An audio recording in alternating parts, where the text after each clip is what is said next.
The Chinese-built Ethiopia-Djibouti Railway has started vehicle shipment from ports in Djibouti to Addis Ababa, the Ethiopian capital.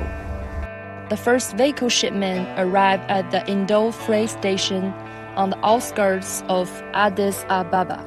This is one way of indicating and communicating to the world, to our customers, that we started to utilize these wagons, and this diversification and expansion of business will guarantee EDR's progress in the future, and at the same time will expand EDR's service to the two countries and customers involved.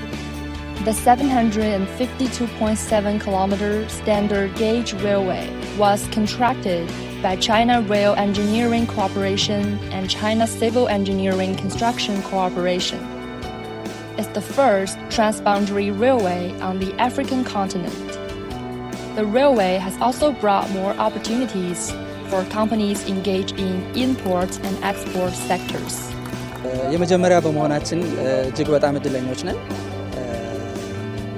የሚያስገኝልን ጥቅም በጣም በርካታ ጥቅሞች አሉት። ከጥቅሞቹ ውስጥ ዋናው እንግዲህ የምናመጣቸው አዳዲስ መኪናዎች እንደመሆናቸው መጠን የሴፍቲ ኢሹ በጣም ያሳስበናል።